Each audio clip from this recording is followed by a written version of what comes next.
दोस्तों, जरा रुकिए और सोचिए, आपकी जिंदगी में जो कुछ भी है, आपकी खुशियां, आपके दुख, आपकी जीत और आपकी हार, ये सब कहां से आते हैं? जवाब है आपके दिमाग से।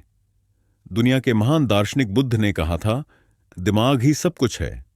What you think you become, यानी आप जैसा सोचते हैं वैसे ही आप बन जाते हैं। हम सबकी जिंदगी एक दर्पण, मिरर की तरह है। आप जैसा सोचते हैं दुनिया आपको वैसा ही दिखाने लगती है। अगर आप सोचते हैं कि मैं असफल हूं, तो आपका मन बार बार आपको वही साबित करेगा। लेकिन अगर आप सोचते हैं मैं सक्षम हूं, मैं कर सकता हूं, तो पूरा ब्रह्मांड आपके पक्ष में खड़ा हो जाता है। कहानी सुनिए। एक छोटे से गांव में दो भाई रहते थे। दोनों के हालात खराब थे। एक भाई रोज शिकायत करता, हम गरीब हैं, हमारे पास कुछ नहीं है। दूसरा भाई सोचता, अगर मैं सीखूं, मेहनत करूं, तो मैं अपनी तकदीर बदल सकता हूं। वक्त बीता। शिकायत करने वाला भाई वहीं रह गया, लेकिन जिसने सोचा मैं कर सकता हूं, वहीं आगे बढ़कर बड़ा बिजनेसमैन बना। दोनों की हालत एक जैसी थी, फर्क बस सोच का था।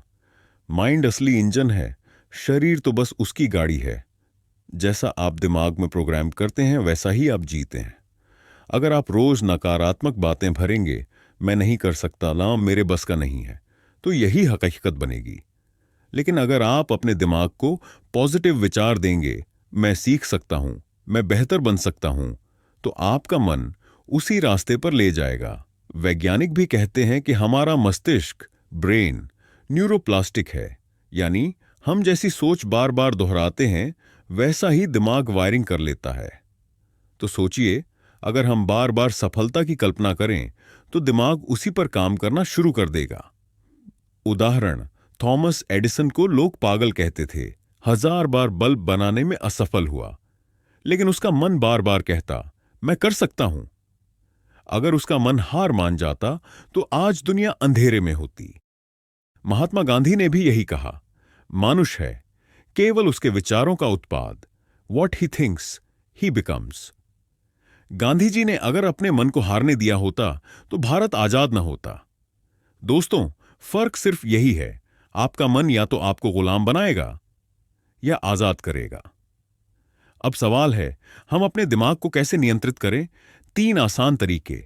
1, पॉजिटिव इनपुट। जो सुनते, देखते और पढ़ते हैं वही दिमाग में जाता है। नकारात्मक खबरें, गलत संगत, डरावने विचार, ये सब दिमाग को कमजोर करते हैं। इसीलिए रोज कुछ अच्छा पढ़िए, सुनिए। 2, विजुअलाइजेशन, कल्पना शक्ति। हर दिन 5 मिनट आंखें बंद कर सोचिए कि आप अपने लक्ष्य को पा चुके हैं। आपका दिमाग उसी तस्वीर को सच बनाने लगेगा।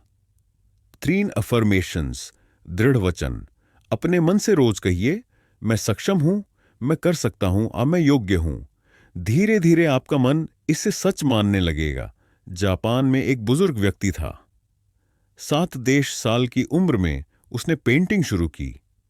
लोग हंसे, अब इस उम्र में क्या करोगे? लेकिन उसने कहा, मेरा मन कहता है कि मैं कर सकता हूं। वो रोज पेंट करता रहा। धीरे धीरे उसकी पेंटिंग्स की प्रदर्शनी दुनिया भर में लगने लगी। उसने साबित कर दिया, मन कहे तो असंभव भी संभव है। याद रखिए, उम्र, हालात, पैसा, ये सब बाधाएं हैं। असली ताकत आपका मन है। हम सबके जीवन में 2 आवाजें चलती हैं। एक कहती है, तुमसे नहीं होगा। दूसरी कहती है, कोशिश करो, तुमसे होगा। वो कौन सी आवाज जीतेगी? जिसको आप बार बार सुनेंगे उसी की जीत होगी। इसलिए अपने दिमाग को एक बगीचे की तरह संभालिए। अगर उसमें नकारात्मकता के खरपतवार उगेंगे तो फूल नहीं खिलेंगे, लेकिन अगर आप उसमें आशा, विश्वास और सकारात्मकता के बीज बो देंगे तो पूरी जिंदगी महक उठेगी। दोस्तों, हमेशा याद रखिए, the mind is everything. What you think you become. आपका कल आपकी सोच पर निर्भर करता है। अगर आपने अपने दिमाग को जीत लिया तो पूरी दुनिया आपकी हो जाएगी। तो आज से ही तय कीजिए, मैं अपने दिमाग को सकारात्मकता से भरूंगा। मैं अपने लक्ष्य की तस्वीर रोज बनाऊंगा और मैं खुद को हर दिन याद दिलाऊंगा, मैं कर सकता हूं। क्योंकि सच यही है, मन ही सब कुछ है। तो दोस्तों, ये थी द माइंड इज एवरीथिंग की कहानी। सोच बदलो, जिंदगी बदल जाएगी। मिलते हैं अगली कहानी में। धन्यवाद।